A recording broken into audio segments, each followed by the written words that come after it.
স্বপ্নের জগতেই আছো। স্বপ্নের জগতেই আছি, আমি ভাবতেই পারছি না আমি এফসি বার্সেলোনায় ঘুরে বেড়াচ্ছি। হাই এভরিওয়ান, কেমন আছো তোমরা সবাই? সেউতি স্টোরিজের একটা নতুন ব্লগে তোমাদের জানাই স্বাগত আর অনেক অনেক ভালোবাসা।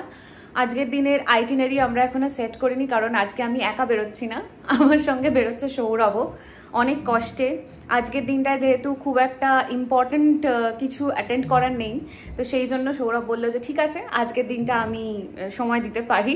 সেই জন্য আমরা দুজনে আজকে বেরোচ্ছি একসাথে। কোথায় যাব আপাতত এখনও মানে সেইভাবে চোখে নিইনি, জাস্ট ভেবে রেখেছি, এবং তার কিছু কিছু ক্লিপিংস হয়তো তোমরা প্রথমেই দেখতে পেলে ভিডিও, কিন্তু আমরা এখনও জানি না। তো দেখা যাক ফাইনালি আমরা বেরিয়ে এক্স্যাক্টলি কোন দিকটায় যেতে পারি। তো যেখানেই যাব না কেন, যেটাই করব না কেন, চেষ্টা করব তোমাদের সঙ্গে ভাগ করে নেওয়ার। আর এই যে তোমাকে দেখতে পাচ্ছেন না মানুষ, তাই সবাই একটুখানি মন টন খারাপ করছেন, কারণ আমি একা একা ঘুরে বেড়াচ্ছি। স্বাভাবিক, আমরা তো দুজনেই বেরোই না।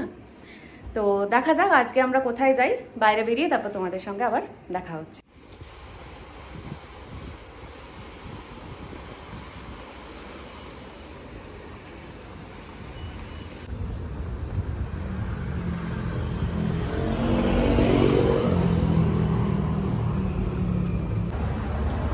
কোথায় যাচ্ছি আমরা দেখা যাক।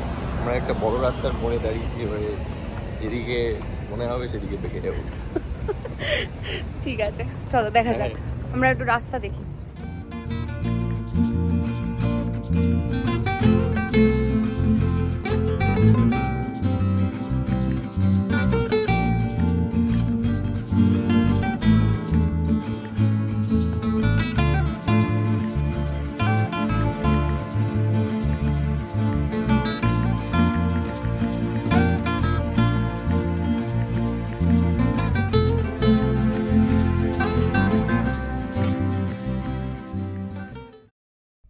আমরা সিদ্ধান্ত নিলাম যে আমরা ক্যাম্প নিউ স্টেডিয়ামের দিকেই যাই, কারণ যেহেতু ওটা হাঁটা ডিস্টেন্সের মধ্যেই পড়ছে এবং এটাও একটা মাস্ট সি বা মাস্ট ওয়াচ লিস্টের মধ্যেই পড়ে। অন্তত আমাদের হোটেল থেকে যে ম্যাপটা দেওয়া হয়েছিল তার মধ্যে এটাও কিন্তু ইনক্লুডেড ছিল মাস্ট ওয়াচের লিস্টে।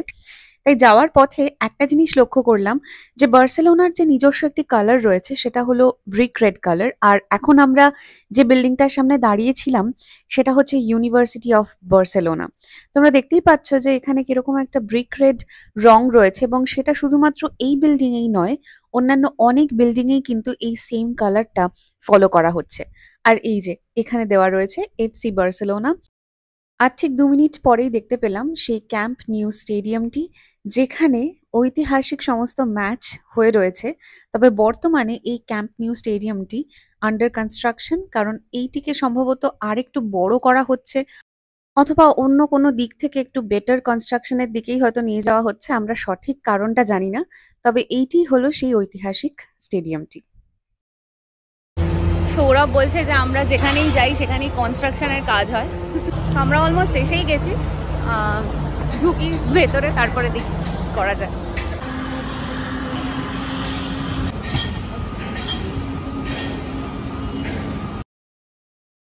এই FC Barcelona camp new stadium দেখতে বড়দের যেমন ভিড় রয়েছে, তেমনি কচি কাচাদেরও ভিড় কিন্তু ভালোই রয়েছে, এবং তারা মূলত জার্সি পরে এখানে বিভিন্ন জায়গাতে ছবি তুলতে ব্যস্ত ছিল সেই সময়টাতে। আমরা এসে প্রথমেই যেটা দেখলাম সেটা হলো যে টিকিট কাউন্টারে বিভিন্ন সময়ের আর কি টিকিট রয়েছে, এবং তার পাশাপাশি কোন ট্যুরটা তুমি নিতে চাও সেই অনুযায়ীও কিন্তু এখানে টিকিট রয়েছে। এফসি বার্সেলোনা ক্লাবের যে একটি মিউজিয়াম রয়েছে সেইটার ট্যুরটা কিন্তু এখানে অবশ্যই দর্শনীয় একটি জিনিস, যার জন্য আমরা সেইটারই প্রথম টিকিটটি কাটলাম। এবং তারপরে একটি কমন ভিউ পয়েন্ট রয়েছে যেখান থেকে স্টেডিয়ামের কিছুটা অংশ দেখা যায়, তবে মাঠের অংশটা হয়তো দেখা যাবে না। সেই বাইরে থেকে কনস্ট্রাকশন যে জায়গাটায় হচ্ছে বা যেখান থেকে গ্যালারির পোর্শনটা দেখা যায়, সেরকম একটা ভিউ পয়েন্টও রয়েছে। আমরা সেখানে যাব, তবে তার আগে ঢুকে পড়লাম এই মিউজিয়ামটিতে। প্রায় 1899 সালে স্প্যানিশ, ইংলিশ, ক্যাটালান এবং সুইস কিছু ফুটবলাররা মিলে এই ক্লাবটি তৈরি করেছিলেন। এই ক্লাবের যে জার্সি কালার মানে নীল আর লাল, এইটা যেটা ব্যবহার করা হয় সেটা কিন্তু ক্যাটালান ফ্ল্যাগের কথা মাথায় রেখেই ব্যবহার করা হয়, এবং প্রথম দিকে এর নামও কিন্তু পাল্টে দেওয়া হয়েছিল। তবে পরবর্তীকালে প্রায় তোমার এই 1974 নাগাদ এই ক্লাবের আবারও নামকরণ হয় একটা অন্যরকম নাম, যেটাই বর্তমানেও চলছে, সেটা হলো এফসি বার্সেলোনা বা ফুটবল ক্লাব বার্সেলোনা। এবং পুরনো যে ক্যাটালান ফ্ল্যাগের কালারটা ছিল, লাল আর নীল রং ছিল যার মধ্যে, সেটা আবারও ফেরত চলে আসে।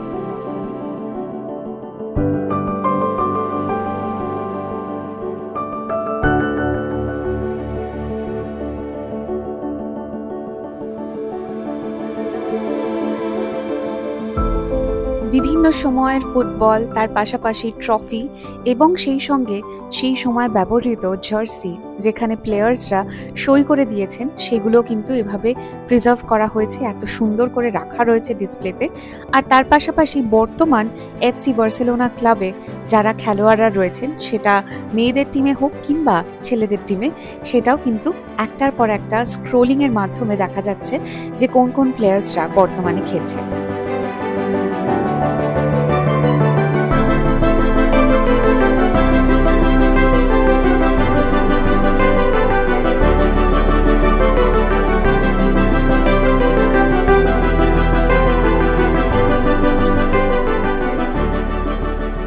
আমি নিজে যে খুব বিশেষ একজন ফুটবল প্রেমী মানুষ সেটা ঠিক বলা উচিত হবে না, তবে হ্যাঁ, ছোট বয়সে বাবার সাথে যখন ওয়ার্ল্ড কাপ বাবা দেখতো, একেবারে ঘড়িতে সময় অ্যালার্ম দিয়ে সেইভাবে যখন দেখতে শুরু করতো, তখনও মাঝে মাঝে বাবার সাথে হয়তো বসেছি খেলা দেখার জন্য। কিন্তু এখানে আসার পরে যে একটা আবেগ অনুভব করছিলাম, সেটা বোধহয় আমার মতন একজন সেই রকম ফুটবল প্রেমী মানুষ না হলেও সে করবে, কারণ করতে বাধ্য। এই ট্রফিগুলো দেখতে দেখতে এই জিনিসটাই মনে হচ্ছিল যে প্রচুর প্রচুর পরিশ্রম, প্রচুর মানুষের একাগ্রতা, মন দিয়ে খেলা এবং তার সঙ্গে চূড়ান্ত একটা প্র্যাকটিস, এই সব কিছু যেন মিশে রয়েছে এই ঘরটার মধ্যে।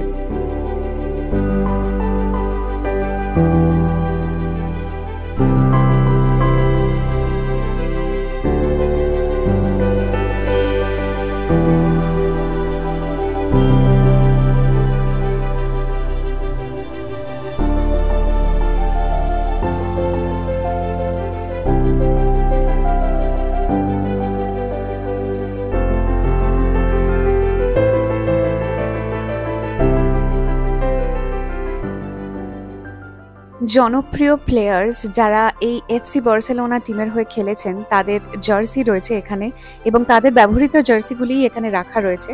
তোমরা একটু আগে দেখলে রোনালদিনহোর জার্সি, এছাড়া নেইমার জুনিয়র, সুয়ারেজ, পিকে, আরও অন্যান্য জনপ্রিয় সমস্ত খেলোয়াড়দের দেখতেই পাচ্ছ, জাভি, এই সব জার্সিগুলি রাখা রয়েছে যেগুলো তারা ব্যবহার করেছিল এবং সেই সঙ্গে কয়েকটিতে তাদের সইও রয়েছে। আর বহু প্রতীক্ষিত যে জার্সিটি সৌরভ দেখার জন্য একেবারে অপেক্ষা করছিল আর ছটফট করছিল, সেটি আর একটু পরেই আসবে। তবে তার আগে যেটা চোখে পড়ছে সেটা হলো রোনাল্ডোর জার্সি। এই ওয়ালটি যেন একটা ইতিহাস ক্রিয়েট করেছে। আর তার ঠিক পরেই একেবারে আলাদা একটি জায়গাতে রয়েছে মেসির এই ঐতিহাসিক ছবিটি, যেখানে সে তার নিজের জার্সি ধরে রয়েছে এই ক্যাম্প নিউ স্টেডিয়ামের মধ্যেই ম্যাচ শেষ হওয়ার পরে। এবং তার পাশেই রয়েছে তার জার্সি, তার পাশাপাশি যে পুরস্কারগুলি সে পেয়েছিল, গোল্ডেন বল, গোল্ডেন বুট, সেগুলিও কিন্তু ডিসপ্লে করা রয়েছে।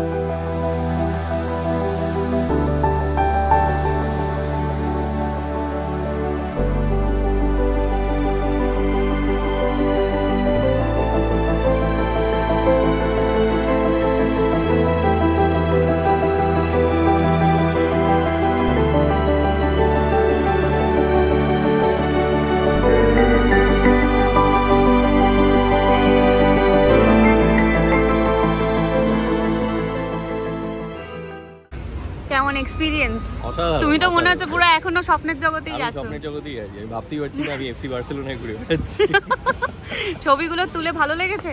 অসাধারণ, মেসির জার্সি আর এর সাথে গোল্ডেন বুটগুলোর সঙ্গে ছবি তুলতে পেরেছি, আর কি চাই? সত্যি আর কি চাই? অসাধারণ, অসাধারণ। এখান থেকে বেরিয়ে একটু এগিয়ে যাওয়ার পরে যে ভিউ পয়েন্টটি আমরা দেখতে গেলাম সেটি হলো এইটি। হ্যাঁ, মাঠ সেভাবে দেখতে পাওয়া যাবে না, কারণ অবশ্যই যেহেতু আন্ডার কনস্ট্রাকশন, তাই কোনো রকম এন্ট্রি তো এখানে নেই, নিষিদ্ধ রয়েছে। তবে সৌরভ বারবার বলছে যে এটা দেখেই ভাল লাগছে যে এই মাঠটার সামনে আমরা অ্যাটলিস্ট দাঁড়িয়ে রয়েছি দেখার জন্য যে এখানে মেসি খেলতো।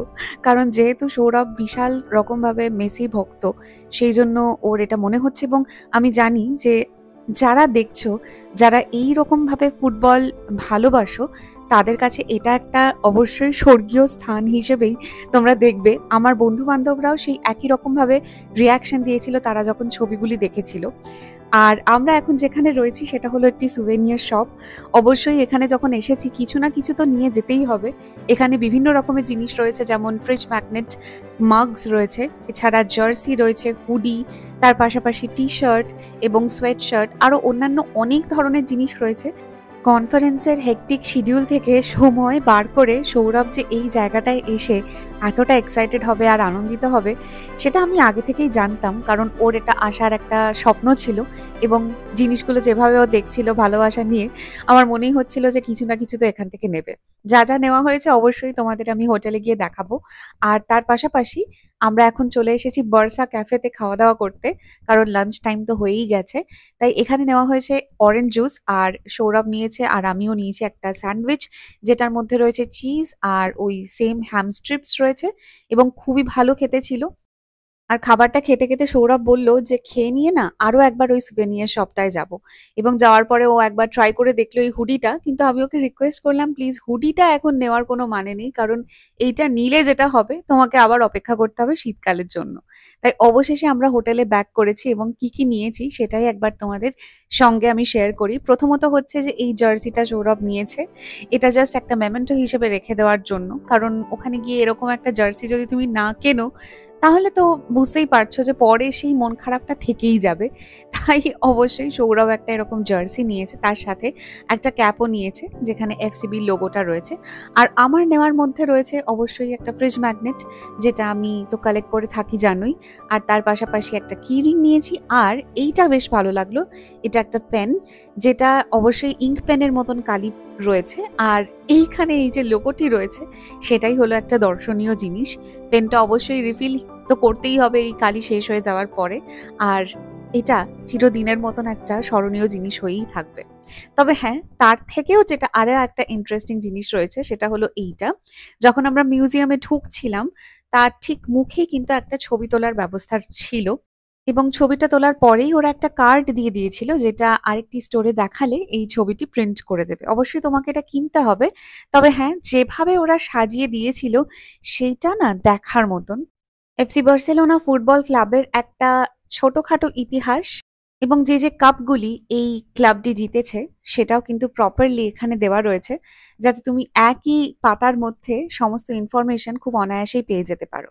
আর লাস্টলি যেটা ইন্টারেস্টিং জিনিস সেটা হলো আমাদের এই ছবিটি, যেখানে আমরা এই ছবিটি তুলেছিলাম, পেছনে কিছুই ব্যাকগ্রাউন্ডে ছিল না এবং পরে সেটিকে অ্যাড করা হয়েছে। আর ঠিক মনে হচ্ছে যেন আমরা গ্যালারিতে দাঁড়িয়ে রয়েছি, যেটা আমাদের সত্যিই খুব ভালো লেগেছে।